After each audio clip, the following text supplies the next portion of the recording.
This video contains spoilers for the entirety of Epic the Musical. If you've never listened to it, shoo! Get out of here!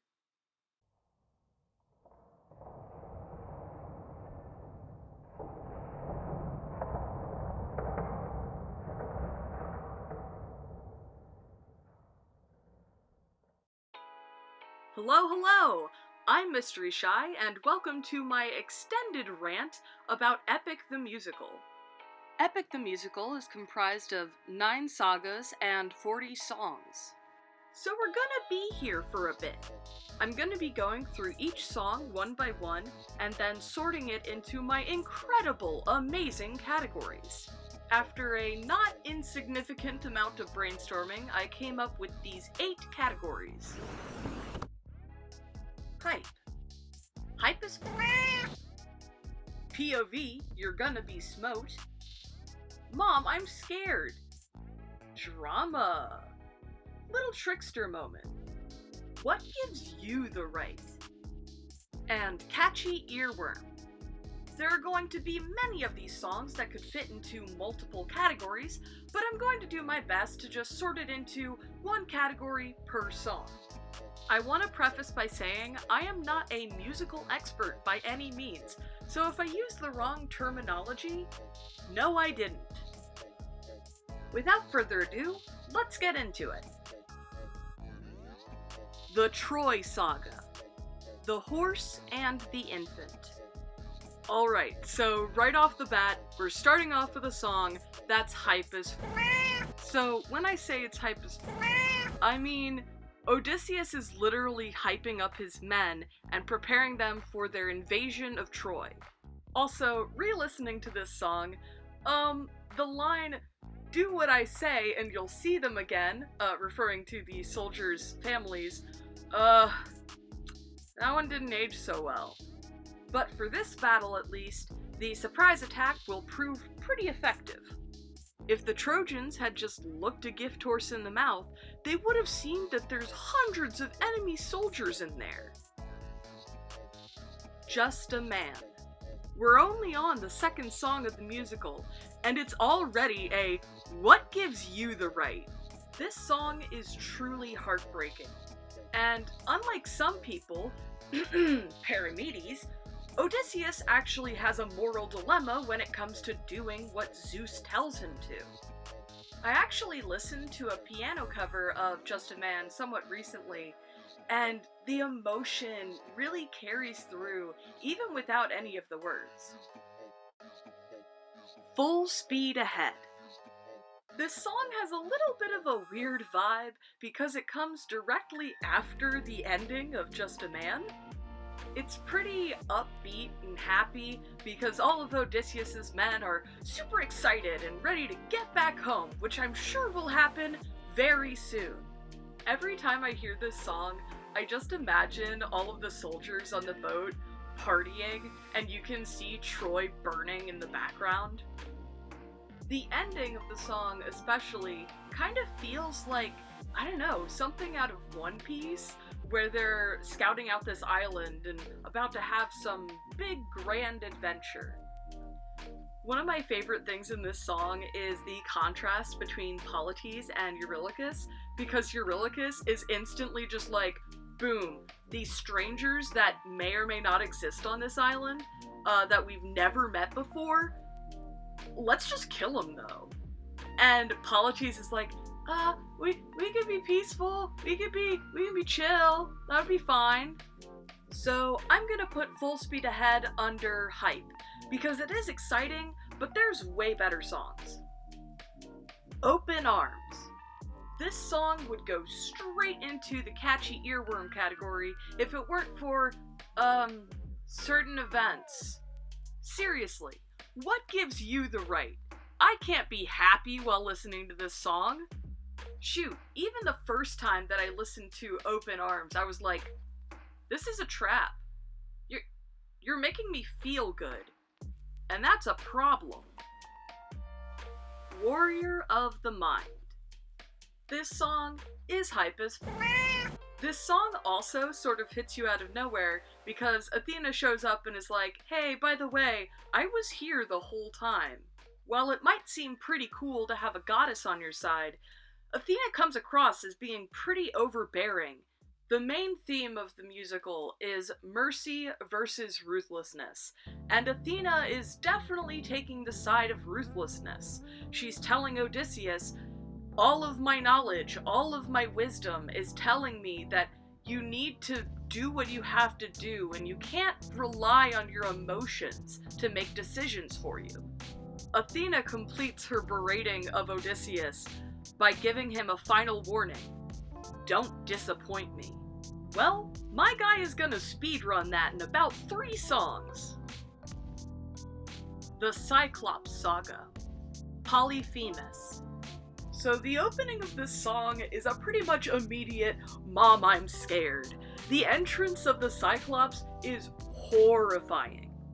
My favorite animatic series depicting the Cyclops belongs to Mircsy, and the Cyclops is monstrous. It's much more than just a big old guy with a single eyeball.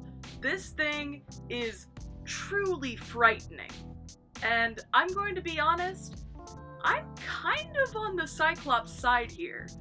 Because from his perspective, it's the equivalent of walking into your living room and finding a bunch of strangers there, and one of them has killed your dog.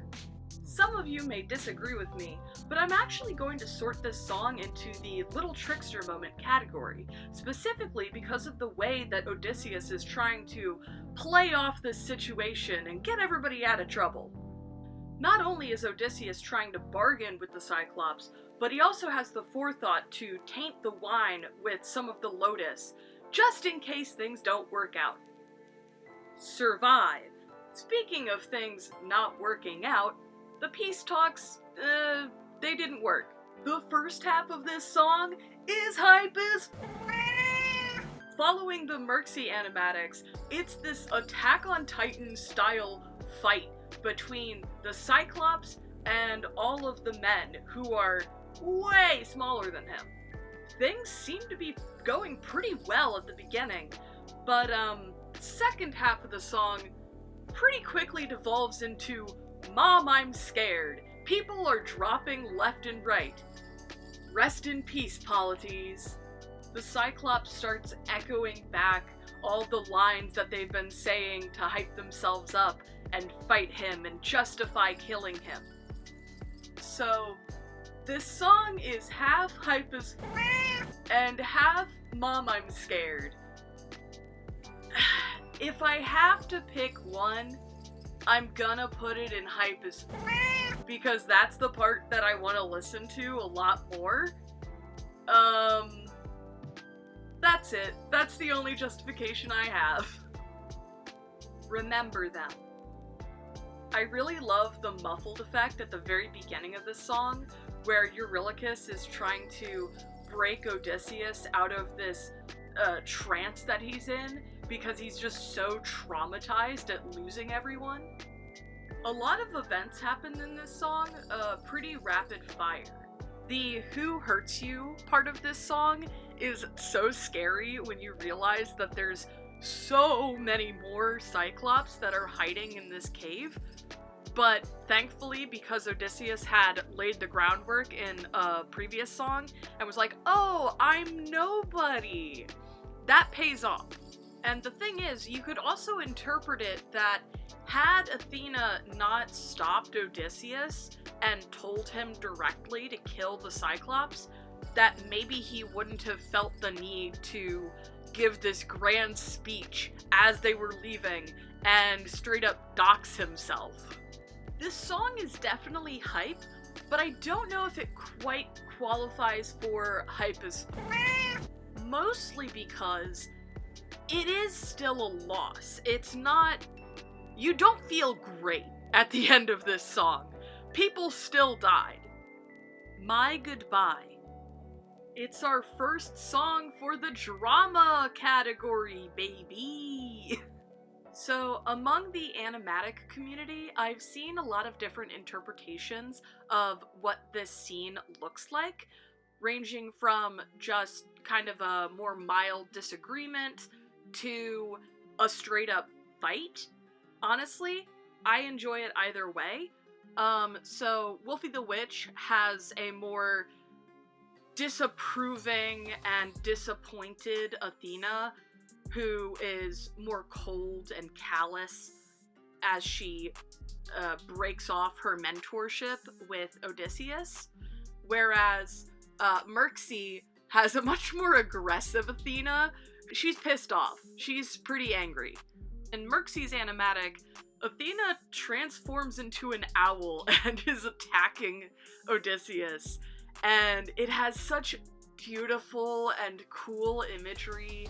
My favorite part of this animatic is when Odysseus is holding the knife over Athena and he's crying and his tears are landing on Athena's cheek. Oh, it's just so good! My Goodbye is just such a beautiful, emotional piece, and you can really feel how Athena, she's telling Odysseus what she knows. She is the goddess of wisdom, and she knows that he's making a mistake, and it hurts her inside. And we know that, later on, Athena is still thinking about this fight, and still thinking about how things could have gone differently. The Ocean Saga. Storm. I'm not gonna lie, probably one of my least favorite songs in the musical. But that's not to say that it's a bad song. It's still a very good song. This song is very repetitive, and you will be thinking, storm, storm, for ages after it. It gets stuck in your head. Storm is somewhat forgettable, but the theming in it does come back every so often. It's a little bit of a catchy earworm in a bad way, but I think I'm going to put it under hype because it is still a very good song. It is, you're imagining yourself out on the sea, just getting tossed around by the waves. Luck Runs Out. We've got another one for the drama category, folks. As soon as you hear it, you know that this is going to be a song that will repeat again later, and it'll be much worse then. The situation will be much more dire. In Luck Runs Out, Eurylochus very openly questions Odysseus's leadership skills, which is not a thing that you do. If you're in charge of 600, or rather 550, however many they have at this point, if you're in charge of 550 men, you don't want them questioning your ability to bring them home.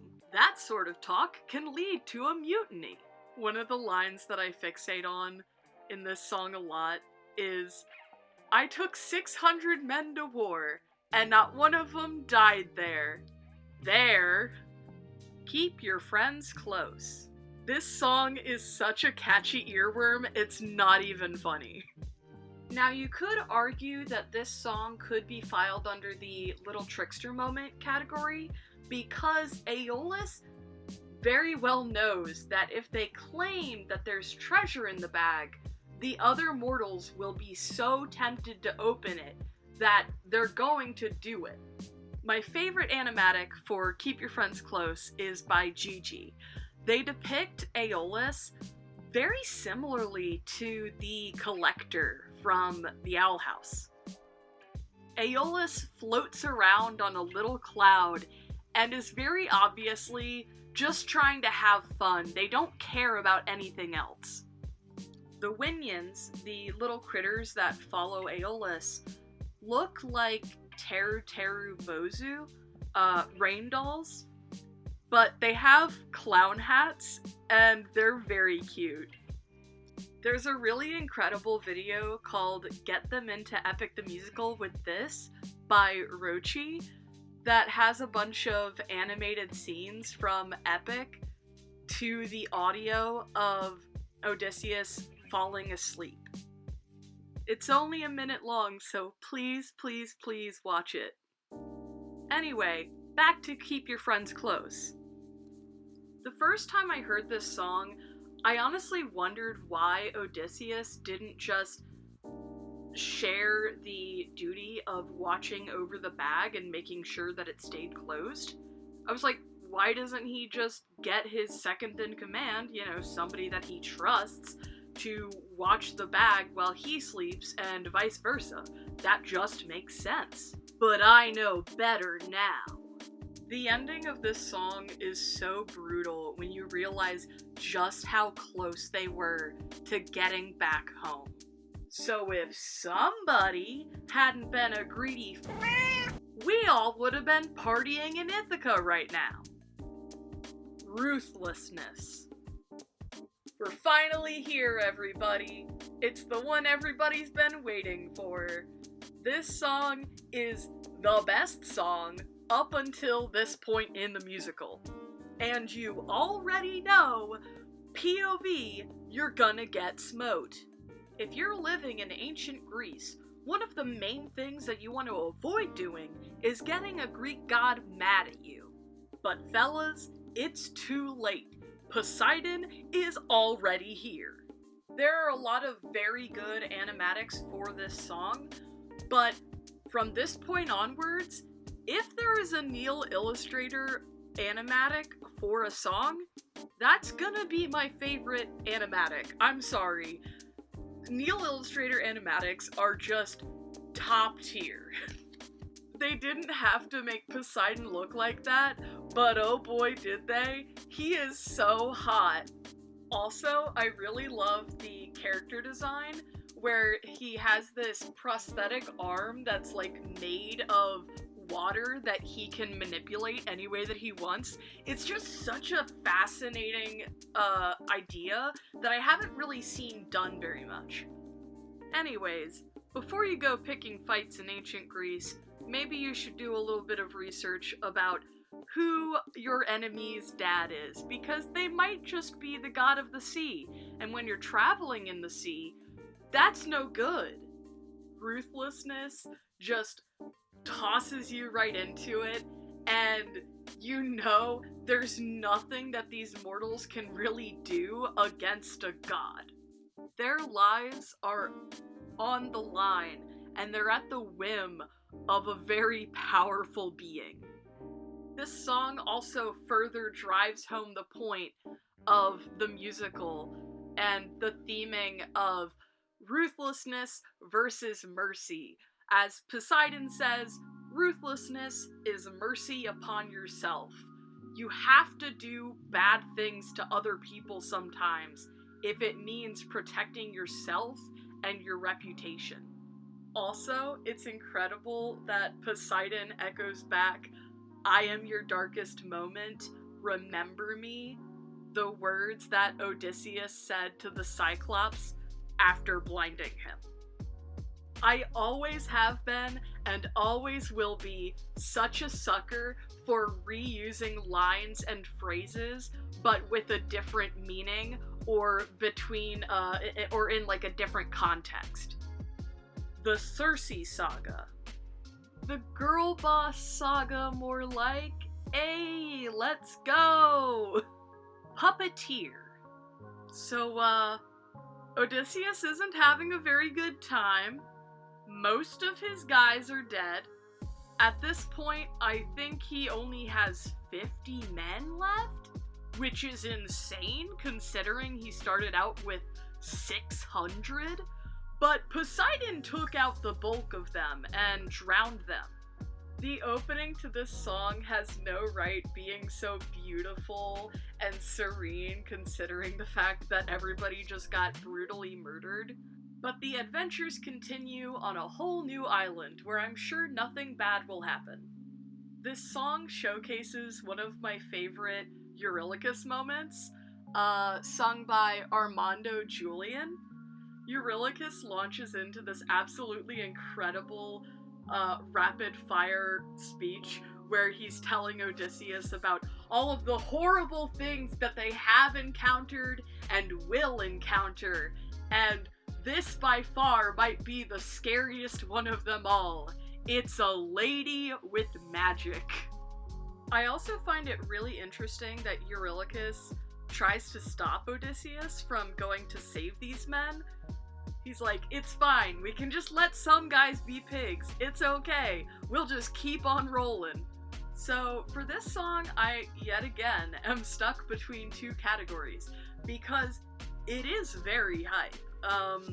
Some might even say hype is but it is such a catchy earworm.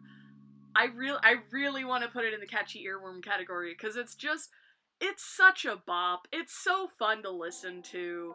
Also, favorite animatic for this one is Gigi. I just really love Circe's character design, as well as the pink, orangey haze that's on everything. It's just very pretty. Wouldn't you like? So if the last one was a catchy earworm, this is an S-class earworm. It's Hermes, the character that you didn't know you needed. I still have no idea why he shows up here at all. Does he have a beef with Circe? Can somebody explain it to me? I'm honestly not sure why at this point he's helping Odysseus. I know I've tried to look it up before, and I was like, hey, why does Hermes give Odysseus the flower? And all I got was stupid garbage AI answers that were like, Hermes gives Odysseus the flower because the flower can do, and I'm like, no. What is the reason? Why does Hermes care? I'm probably pronouncing this wrong, but a really good animatic for this one is Larita Mi Au. Hermes just has such a fun design, and the way that everything's done, just the fast motions and like the little silhouette chibi illustrations for things are really cute. Done for. Circe. All I did was reveal their true forms. Odysseus. But you turned them into pigs. Amazing. Iconic. This is why Circe is such a bad... Circe is just such a cool lady. I would love to be like a nymph hanging out at her palace. That would be incredible. It would be amazing. You just hang out, you maybe garden a little, sometimes guys show up and you turn them into pigs. That's the life. If Odysseus didn't have the flower and this was a more one-sided fight, then it would have been a POV, you're gonna get smote. But because they're equally matched, that makes it hype as f***. Welcome to the high-stakes Pokemon battle. Who will win? The Cyclops or the Chimera? Also, again, the fact that Circe immediately clocks that Hermes is the one that gave the flower to Odysseus. What is their relationship? How do they know each other? What's the backstory? Can I have it, please? I'm not a big Greek mythology person. I don't know. There are other ways. Circe does the wildest segue possible into one of the most horny songs in the musical. Once again, I'm back with Gigi for the animatic. It's just really good. It's what I consider canon when I think about the song. And it is for this reason that I consider this song to be a tricky little trickster moment. We know that Circe is attempting to seduce Odysseus as a last-ditch effort because fighting him directly with her magic hasn't quite worked out. So in the animatic, Circe is about to stab Odysseus in the back when it seems that her seducing is working. But when he rejects her, she's just so baffled and ends up kind of sitting there in some sort of weird therapy session while Odysseus explains just how terrible of a time he's been having and how much he misses Penelope. If there is one thing you need to know about Odysseus, it's that he loves his wife. Let's go! Luckily, Circe is moved enough by this fact that she's willing to instead help Odysseus and get everybody home. And it also seems like she maybe has beef with Poseidon. It's unclear. Also, the first time I listened to it, when Circe was like, "Oh, I'll take you to the underworld instead," I was like, she's gonna kill him, right? She's gonna kill him? Huh? But no, it turns out she's just impressed with Odysseus' loyalty, and she thinks that's really hot, which same. The Underworld Saga. This saga is super short, it's only 3 songs long, but it's still probably my favorite saga in the musical, just because it's so put together and very cohesive. The Underworld. I guess you shouldn't be surprised that traveling through the land of the dead is gonna leave you a little bit traumatized. Right off the bat, we have the return of Odysseus' men who were killed by Poseidon, and they're asking, "Captain, Captain, Captain, why did you let the Cyclops live when ruthlessness is mercy? You're responsible for our deaths. You could have prevented this." Also, Odysseus very quietly whispers to himself that he's still, thinking about that infant from Troy, and that the infant is somewhere here. And he just can't see it. So this is a what gives you the right, because it is just so emotionally gut-wrenching, from Polyphemus showing up to Odysseus' mother being in the underworld, and he didn't even know that she was dead. That scene is horrible. It is haunting. Also, Odysseus' mom is played by Jorge's mom, which makes this scene even more upsetting. The Underworld makes me cry pretty much every time I listen to it. Oh man. Now, I've already spent a lot of time talking about this song, but one last thing.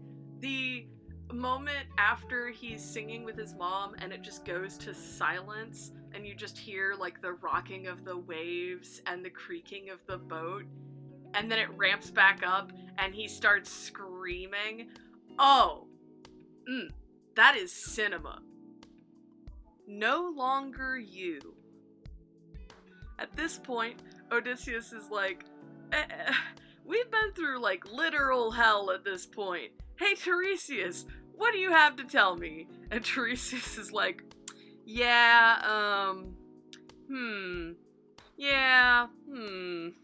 For the most part, Tiresias doesn't spoil too much of the future, but he tells Odysseus that pretty directly he's going to have to give up the lessons that Polyphemus put upon him, and he's going to have to become a monster in order to get home. It is pretty incredible though, because when the prophet starts saying, "Yeah, I see this guy, and he's got a trail of bodies, and he's hanging out with your wife, dude," Odysseus goes, "Who?" Odysseus, you were mentored by the goddess of wisdom. You can put this one together, buddy. I believe in you. As I'm sure you're probably already aware, the background singers actually spoil some of the upcoming events. So, Siren Song, Scylla Throat, Mutiny, Lightning Bolt, and Poseidon kill all the suitors for love. I like this song a lot. It has a spooky vibe. It's getting you hyped up for the rest of the story. And so for that reason, I'm gonna put it in hype as Monster. Probably the most edgy and emo song in the musical, and also one of my favorites. Every time I think about or listen to this song, I'm always like teleported back in time to when I listened to Animal I Have Become by 3 Days Grace like almost every day. Needless to say, I hadn't been through nearly half the that Odysseus has been through at this point. Odysseus, you've earned it. You can sing this song as loud and as proud as you want. I'm sure at this point you'll be shocked to hear this, but the animatic that I watch the most for this song is Gigi's. Throughout the animatic, the concept of a monster is portrayed in this weird, like, silhouette figure with glowing eyes, and eventually Odysseus shakes its hand and, like, absorbs it into himself. It's such a cool visual.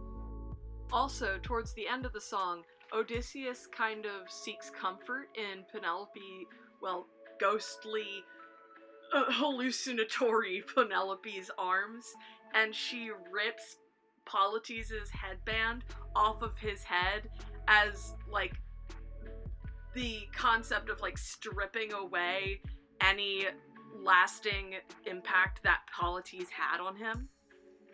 This song is the culmination of the themes of this musical, and it's Odysseus making this decision that he is going to do whatever it takes to get home. It doesn't matter how immoral or how bad it feels to do.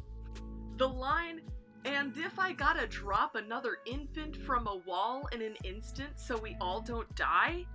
I gasped.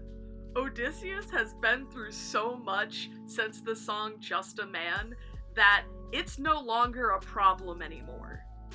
I'm a little unsure how to sort this song, but just in my gut feeling, it's Mom, I'm Scared. Not necessarily I'm scared of Odysseus, more of I'm scared of what he's going to do. The Thunder Saga. So I joined the fandom before the release of the Thunder Saga, so I actually got to experience it as it came out, which was a lot of fun. So any of the sagas after this point, I got to watch, like, the live streams and see people's reactions as it was being released. Suffering. For a song called Suffering, it's actually very upbeat and kind of happy. The first time I heard this song, I was a little confused, and I was like, wait, is this like a flashback and he's talking to Penelope? And then I very quickly realized, no, this is somebody pretending to be Penelope. Mostly because they keep trying to tell him to jump in the water, and they're getting very important details wrong, like, come play with me and our daughter, when he actually has a son instead. We've finally reached the area with the sirens, and they are trying to trick Odysseus and his men into jumping into the water, but little do they know that Odysseus has already figured out their plans, and he has a counter approach. So, for this reason, this song is a sneaky little trickster moment. Through the song, Odysseus plays along and acts as if he's being tricked by the sirens' act, and in the meantime, he's fishing for information because he knows that she knows the best way to navigate the waters. And the siren's little, "Oh no," when he's going, "Oh yeah, hypothetically, if Poseidon was after me," is very funny. The ominous piano note when she says, "Oh, you have to go through the lair of Scylla," you know things are gonna get rough. It's gonna get real f***ed up when we get there. Different beast. Mom, I'm scared. Not for Odysseus's men, but because of them. Holy f***. Odysseus turns the tables on the sirens, and he's like, "You f***, connect with me at the wrong part of my character arc, buddy. The first we slayed in our own war, it will always be cursed in my mind just because of the comments that have it as in, like, slayed. Something I've always been a little puzzled by when it comes to this song is, shouldn't the sirens be able to breathe underwater if they're part fish? So by cutting off their tails, it's far less likely that they're going to drown as a result, and far more likely that they're just going to die of blood loss. Either way, the whole situation is horrific, the screaming is terrible, there's no mercy happening here, and it is rough. Scylla. Mom, I'm scared. Mom, I'm scared. Mom, I'm so freaking scared. And this time, it is for Odysseus's men. Scylla is such a standout song for me. I'm a really big horror fan, and this is, I think, the most horrific song in the entire musical. It is a nightmare. There are so many really, really good animatics for this song specifically. Some of them that I recommend are, obviously, Gigi, Virus AP, and Elian ZS. Some interpretations of this song will really escalate and highlight just how far gone Odysseus is. Odysseus is making this decision to feed his men to Scylla by having them hold these torches and unknowingly draw her gaze. So some people actually have Odysseus give Eurylochus one of these torches, because, right before that, Eurylochus had revealed that he was the one who opened the wind bag and betrayed Odysseus and kept them from getting home way back in the day. The voice for Scylla, KJ Burkhauser, ooh, she gives this song her all. She is embodying this massive creature that's eating all of these men. Even without any visuals, you can just imagine how enormous this thing is and how frightening it would be to be just preyed upon by it. Mutiny. So, we're at the inevitable conclusion to Luck Runs Out.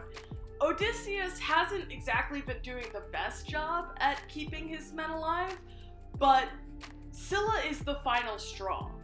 This song is a real showcase for Eurylochus' character, as well as the talent of the singer that plays him. Odysseus and Eurylochus are best friends, and depending on which animatics you watch, they've even known each other since they were kids. For Warrior of the Mind, Polites and Eurylochus tend to be the ones who helped Odysseus defeat the boar. Eurylochus is so blindsided by this betrayal of his trust, and he begs Odysseus. He says, "Hey, tell me, give me a good reason.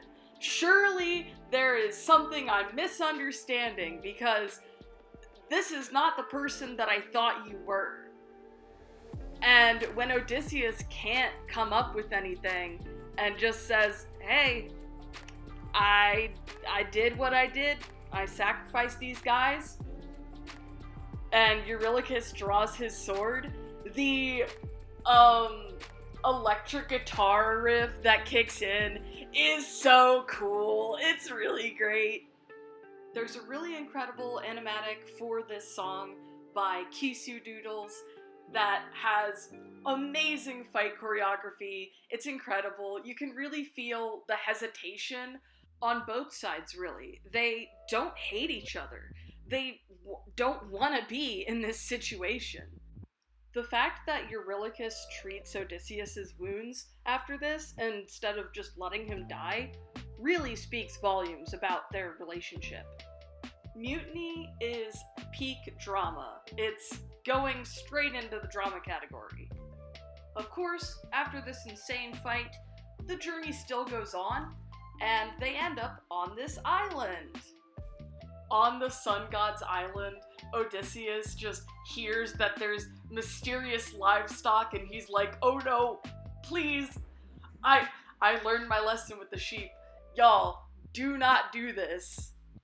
Immediately after killing the cow, there's very much an, oh, we are f***ed.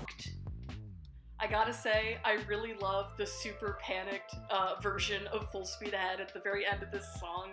It really conveys the terror of this situation. Thunderbringer. POV, you're gonna get smote. Of course, I have to be referencing the Neil Illustrator animatic for Thunderbringer. The one thing to note that's a little bit weird about this animatic in particular is that everybody is still on the island where the cow was killed.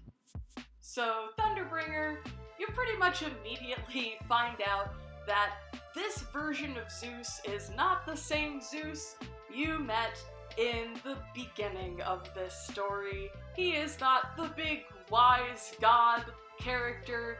He's the normal Zeus that everybody is familiar with if you know anything about Greek mythology. He shows up out of the clouds like a gym bro who uses L'Oreal every day, and he's just feeling them up in a very uncomfortable but very on-brand way. Zeus doesn't really have a personal grievance with Odysseus. He's here fulfilling his duty as the king of the gods. So his only job here is to punish the mortals in whatever way he sees fit. There's no personal stakes here, he's just messing with them like a cat might mess with a mouse. Mostly just to prove that Odysseus is not the great man that he thinks he is, Zeus proposes a deal that he will let Odysseus live so long as he surrenders the lives of his entire crew. Understandably, this really f***s Odysseus up. This is a terrible decision to have to make, but in a way, he's already made it. Back in the underworld, he made that decision. He would do whatever it took to get home and see his wife.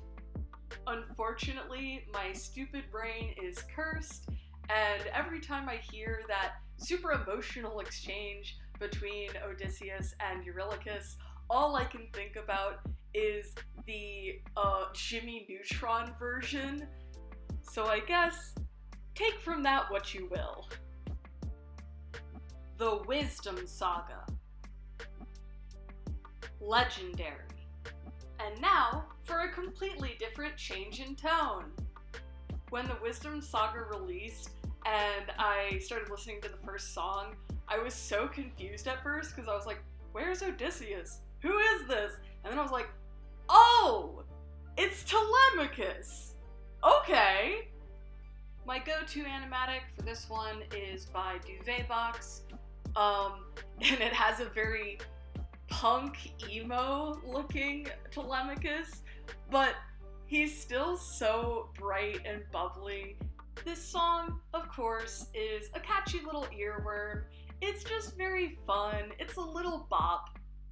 We get our introductory to Telemachus and his general situation, and it's incredibly ironic because he's here wishing that he was doing all the things that Odysseus is doing, but not really, I guess, understanding or grasping just how serious and terrible these things are. He's like, oh boy, I sure wish I was fighting a Cyclops right now. My guy, you would not be saying that had you been around for Survive. Anyway, currently, there are a bunch of male suitors who have shown up at the palace. They're all trying to become the new king of Ithaca by marrying Penelope.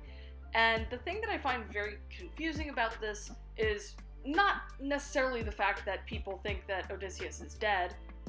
He has been gone for 20 years, 10 of those after the war with Troy had already ended, but isn't Telemachus old enough to become the new king? Like, he is the male heir, so he should just be king of Ithaca now. I guess it's just weird to me that the suitors are only now showing up. I would have thought they would have come when Odysseus' mother had passed away. Little Wolf. This is gonna be a little controversial. It's not my favorite song. It is hype, I'll give it that though. Also, it's wild to call somebody a little wolf as an insult, because that's cool as And it also ties into the fact that Poseidon called Odysseus and his men wolves in ruthlessness. It sucks that Antinous is such a villain because Aaron Alexander, the voice actor, is so good. His voice is so beautiful and so smooth. Hey, are there any guards in this palace? Everybody's just cool with this rando beating up the prince. But thankfully, Athena's come to the rescue! She's back! Oh, I missed her so much. I really love the claws and pointed ears that she has in Duvet Box's version of her. It's just a very interesting character choice. We'll be fine. A goddess showing regret is so uncommon in Greek mythology. Athena, it's kind of weird because she doesn't tell Telemachus that she was Odysseus's mentor. She just kind of alludes to it, but doesn't directly explain that. For her, Telemachus is like the second chance that she needs, because he's so similar to how Odysseus was when he was young. The song is just so light and hopeful. It's definitely a what gives you the right, because it does make you very teary listening to it. One more note. Hey Telemachus, if your bar for the best day of your life is not dying from being in a fight, that's really sad, bud. Love in Paradise. Athena sits down and watches the recap episode for the Odyssey, and we find out the reason that she does so is not because she just hung out with Telemachus, but because Odysseus specifically called for her. Whew. Oh boy, I have been dreading this, talking about Calypso. As we know, for humans, isolation is one of the worst tortures that you can inflict upon someone. Now, because Calypso is a goddess, it's probably not as bad as it would be for a mortal, but it's still really, really bad. She's been stranded on this island for ages, and she will probably never be able to leave. So when Odysseus washes up on her shore, she's so excited. She's like, man, I finally have somebody that I can hang out with, and I won't be lonely forever. Of course, Odysseus being mortal is a problem. He will eventually age and die, so Calypso is able to grant him immortality so that they can live together forever. For some people, the prospect of staying on this secluded island with a goddess who is completely devoted to you and also, you're immortal, that would be great. But for Odysseus, this is a nightmare. Especially because not only is Calypso going, oh yeah, we can keep each other company, she wants Odysseus to be her lover, and she is constantly making romantic and sexual gestures towards him. From the very beginning, Odysseus makes it super clear, I'm no pet, I'm a married man. He wants to leave this island. He wants to go and reunite with Penelope. Now, based on my understanding, it is entirely within Calypso's ability to free him at any moment that she sees fit. So, every day that she wakes up, she's making this decision to keep him trapped here. And she will do so for 7 years. In a way, it's almost like a drowning person grabbing the leg of another swimmer and pulling them down to try to save themselves. And Odysseus, of course, he has been pushed to the brink. He has seen all of his friends die. He has this incredible survivor's guilt. And part of that as well is he sacrificed these guys specifically so that he himself would be able to go home and go to Ithaca and be with Penelope. And being imprisoned here, it seems like that will never happen. So for Odysseus, it's like, well, if he can't leave and he can't go to Ithaca, then he would rather just die. But he can't even do that because of the spell that Calypso has placed upon him. Something really interesting is that I saw a comment that when Calypso is trying to talk Odysseus off the ledge, she keeps saying these lines that make it even worse, because she says, "I'll stay in your heart," something that Odysseus' mom said to him in the underworld, as well as "stay in my open arms," which of course is Polycheese's song that we have been tortured by since the beginning. Another thing is that Odysseus says, "Let me close my eyes," which could just be coincidence, but it could also be a reference to Just a Man when he is talking to baby Astyanax.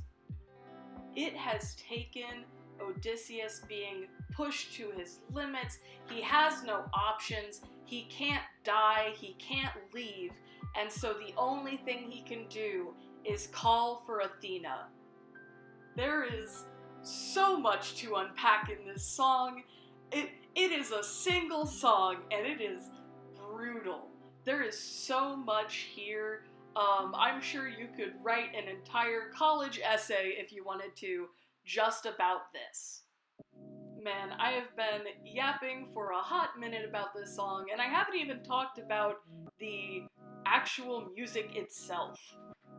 The song is split into 3 parts. So the first part is, where Athena is getting her recap of everything that's gone on.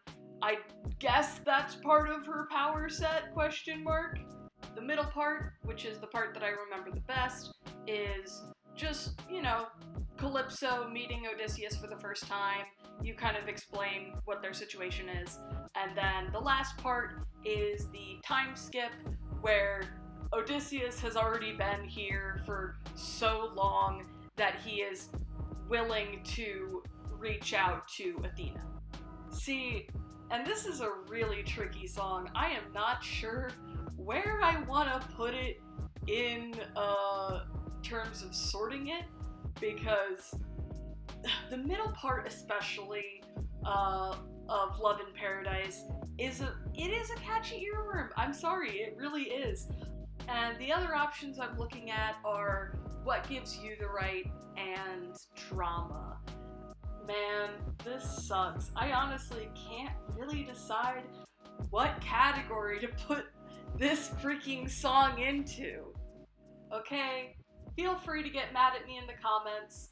I'm gonna put it under Catchy Earworm, just because that middle section of the song is just so memorable and it really sticks with you, even though the content matter is very upsetting. God Games. This song is hypest. It is the hypest of.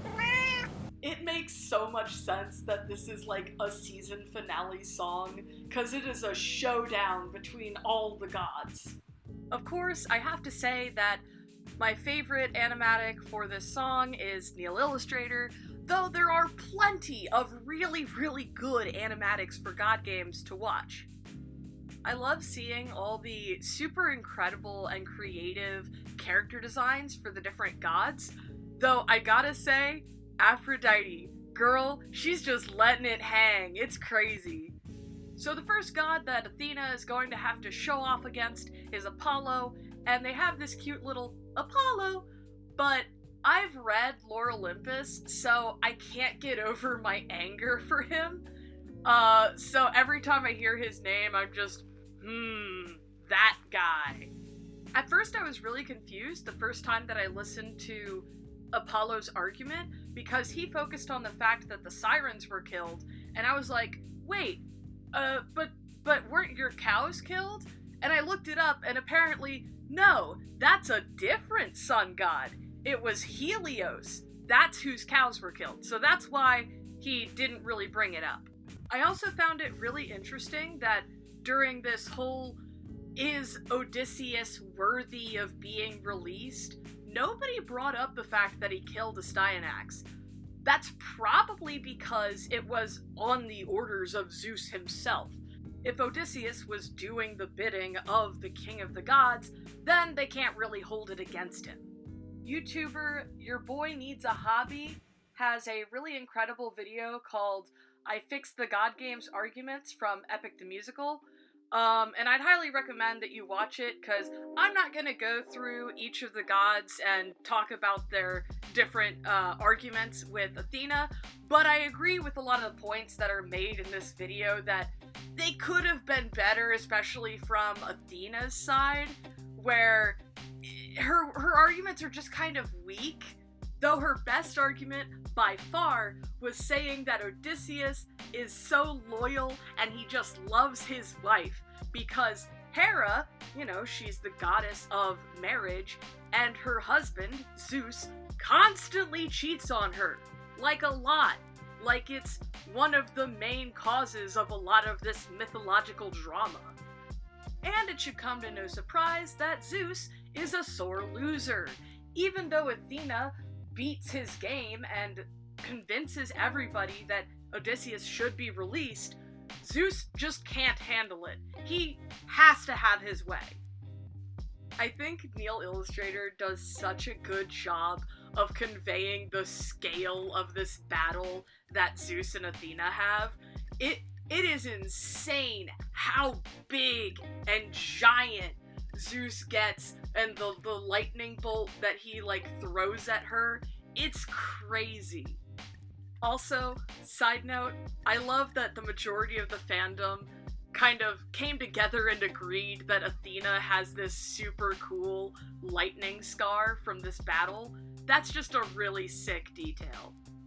I swear, listening to the end of this song kind of makes me want to cry, because the soft piano that transitions into this epic instrumental, and then you think that Athena's going to, really beat Zeus, but she just appeals to him as her father, and, it's really beautiful. It's just a really great way to end this song.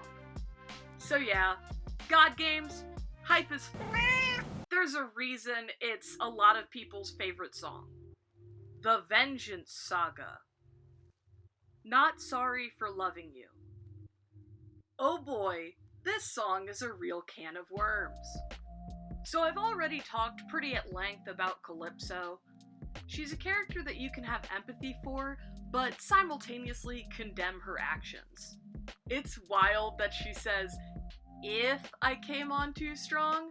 Girl, within a couple seconds of realizing that he wasn't just a dead body on the beach, you were wanting to sleep with him. That's crazy.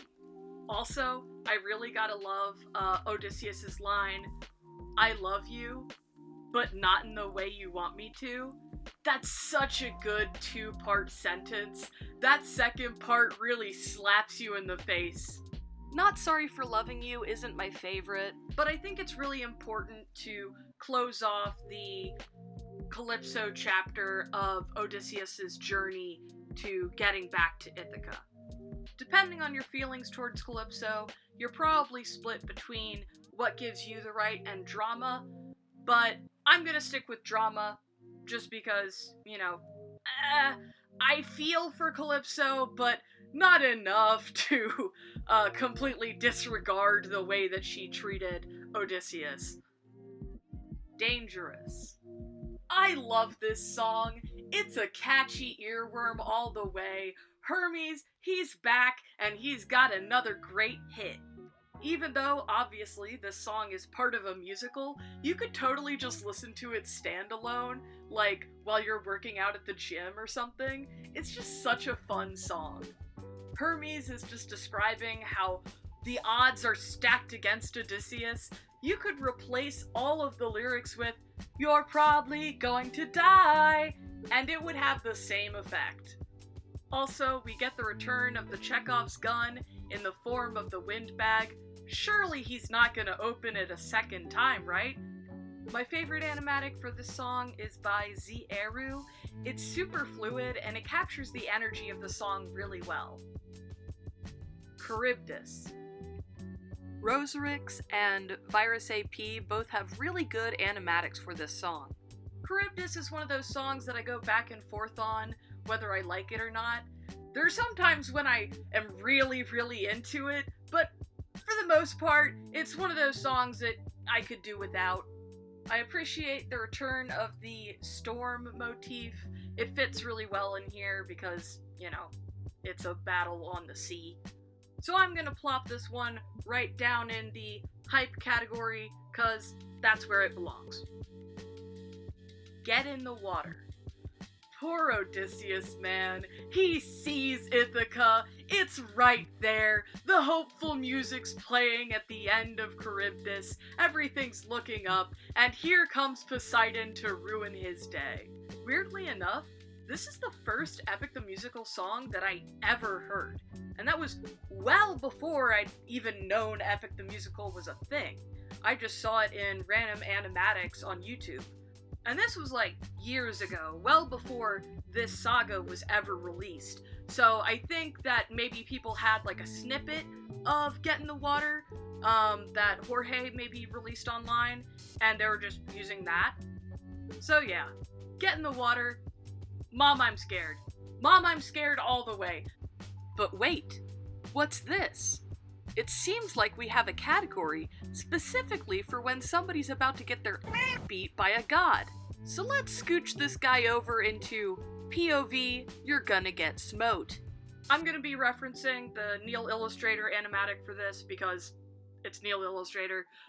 The giant water horse with like gaping zombie wounds in it?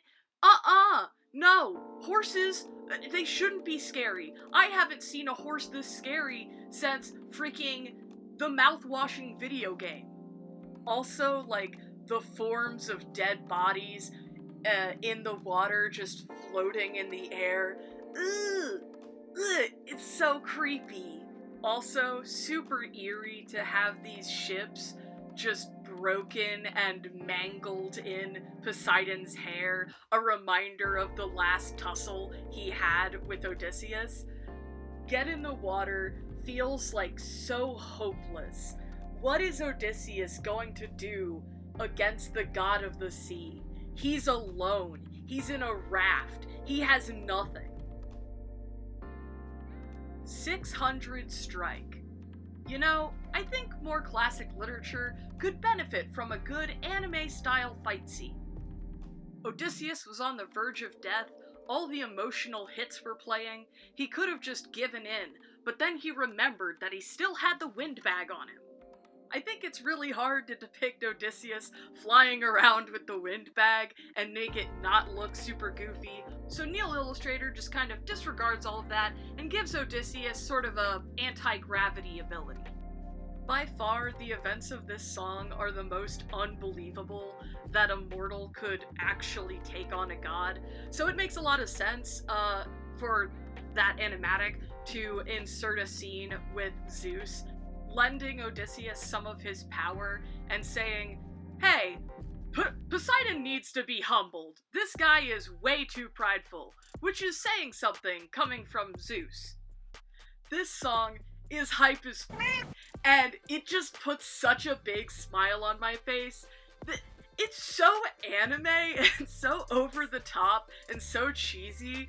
Like, Odysseus literally yells 600 strike while attacking Poseidon. That's some anime bullshit if I've ever heard it. How the turntables. Poseidon is in bad shape. Leaves are falling out of his laurel wreath. He can't even maintain his, prosthetic water arm. It won't support his weight. He's busted up. Poseidon tries to point out, hey, you may have beaten me, but you're still not getting home, mister. And Odysseus turns around and the different beast motif starts playing, and you go, uh-oh, oh no. You're going to call off that storm. Or what? You can't kill me. Exactly.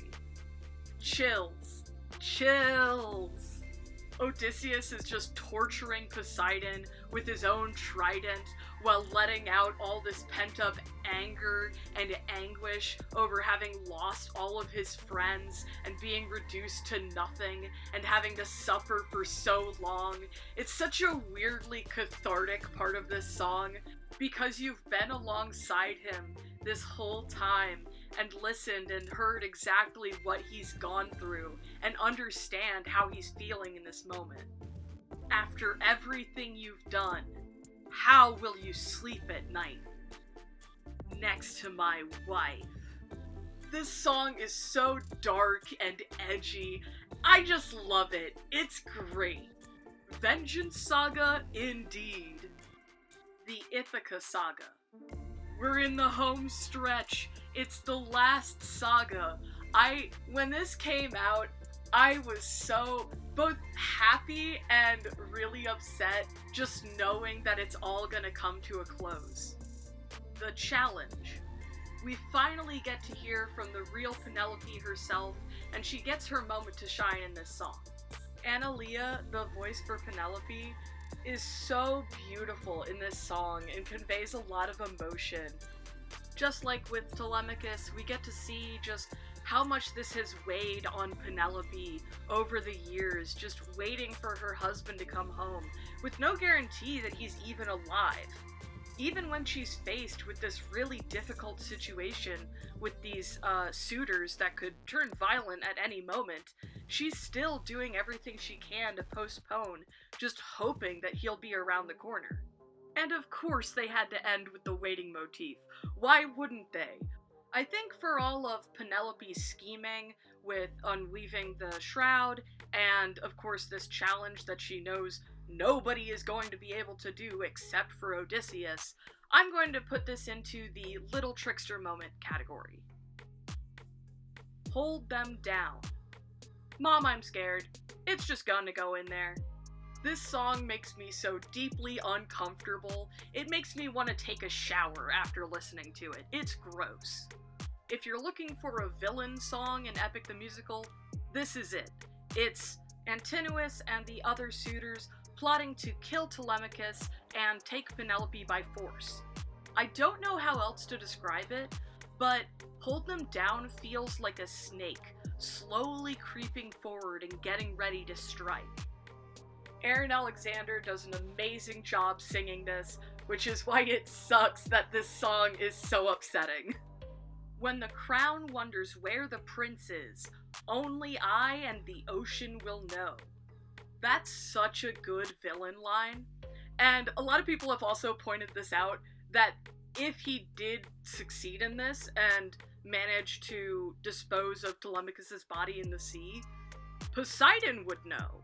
And maybe then Poseidon would feel like he got some sort of retribution, because it was his own son who was injured by Odysseus and his men. And I'm not gonna lie, I was very nervous that that was where we were headed. That Odysseus would have gone through all of this just to arrive like an hour too late. Gotta say, didn't expect Antinous to die immediately after this song. Most people depict this moment as Odysseus stringing the bow silently and shooting through the axes, completing the challenge and killing Antinous. Odysseus. There are lots of really good animatics for Odysseus, including ones by Stellaluna and Duvebox, and one that's almost fully animated in parts by Sekusake. If Odysseus was a god, this would be a POV you're gonna get smote. Since he's mortal, I'm gonna put it in Mom, I'm scared. Because, Mom, I sure am pretty scared. Odysseus is a true monster, slaughtering these men, and hiding in the darkness, aiming at the torchlight, much like Scylla. This song is the true spiritual successor to Monster from the Underworld saga. Odysseus has given up on playing nice, or trying to find any sort of peaceful resolution to anything. When one of the suitors begs for mercy, and even throws out the classic open arms line, Odysseus is done. He's not playing around. I really love that in Duvebox's animatic for this song, this moment is depicted as a trap. While one of the suitors is pleading, one of the other ones is sneaking up behind Odysseus and getting ready to strike. If Odysseus let his guard down, he could have easily died right there. Odysseus's monologue is so scary. Mircsy? Mircsy? My Mircsy has long since drowned. It died to bring me home. And as long as you're around, my family's fate is left unknown. You plotted to kill my son. You planned to murder my wife. All of you are going to die. You filled my heart with hate. All of you who have done me wrong, this will be your fate. Odysseus killed 108 men, almost single-handedly. Telemachus showed up and helped a little bit with Athena's power, but it was pretty much all Odysseus. I can't help but wonder. Before I go any further, I just wanted to mention that people have pointed out that the last 3 songs of the musical, when put together, make the sentence, Odysseus, I can't help but wonder, would you fall in love with me again? Considering that Penelope and Odysseus have been separated for literal decades, it makes a lot of sense that that would be a question. I highly recommend checking out Stellaluna's video for this. It's full color and it's so beautiful. This song, with its soft guitar and emotional reunions, what gives you the right? Honestly, what gives you the right? It makes me so emotional listening to this song. It makes me want to cry so bad. This song is split into 2 parts. So the first half is Telemachus reuniting with his father, and the second half is Athena reuniting with her former student. His joyful little, my son, I'm finally home. We're finally here. We're actually getting a good ending. It's so unbelievable. Even Athena coming up to Odysseus and kind of showing her regret for being so hard on him before. And he's like, no, you were actually in the right. This world is so terrible that I can't be this nice, happy, peaceful person. I would never survive if I was. His relationship with Athena will never be the same, but there's still opportunity there for growth, and she'll be around to help his son, too. Would you fall in love with me again? What gives you the right? It does have elements of little Trickster Moment and drama, but predominantly, what gives you the right? Because it's such a perfect emotional ending to this super long story. Odysseus has been looking forward to this moment for so long, and now that it's here, he's gripped with this fear that everything that he's done, the monstrous and terrible things that he's committed, it'll drive Penelope away and she won't love him anymore. Just like the prophet foretold, this is not the same Odysseus that Penelope knew and she married.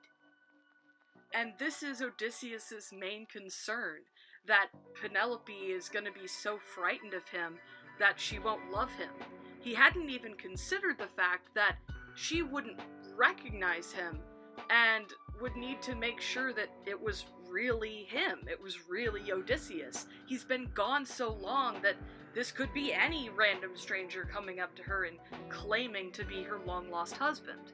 Odysseus takes her request to move the wedding bed as a rejection, and he's so upset, but it's relieving when he realizes that, no, Penelope was just testing him, making sure that he fully knew that the wedding bed was a real living tree. It can't be moved without killing it. And of course, it wouldn't be Epic the Musical if we didn't bring back a bunch of motifs, including waiting. This grand, sweeping, romantic and victorious instrumental kicks in, and you know, we're done. We've made it. This is the good ending. It's as unbelievable as it is. As long as we've suffered, it's finally here. And that's Epic the Musical. It's over. Or is it? It certainly seems over for Odysseus and Penelope and Telemachus and Athena. All their stories are tied up pretty well, and we're all happy and satisfied with them, and we certainly don't want anything more to happen with them. They've had enough excitement. They need to just have a good life and be happy. So, in a video titled, "Do you have any ideas for musicals after Epic?" Jorge talks about maybe doing a musical for the Iliad. Nothing has been set into stone yet, as far as I'm aware, but take as much time as you need. Epic the Musical, as far as I'm concerned, is a masterpiece, and masterpieces take time. Art takes time. So I'm certainly willing to wait as long as it takes for anything Epic related to come out in the future. In the meantime, I'm just so happy that Epic the Musical exists. It's just so special. I love these sorts of projects where you can tell that somebody has a lot of passion for it and they really care about the art that they're making. So, did you think that I sorted all of these songs properly? If not, where would you have sorted it? Let me know in the comments below. If you liked it, please leave a like, and if you would like to see more content like this in the future, please subscribe to my channel. It really helps.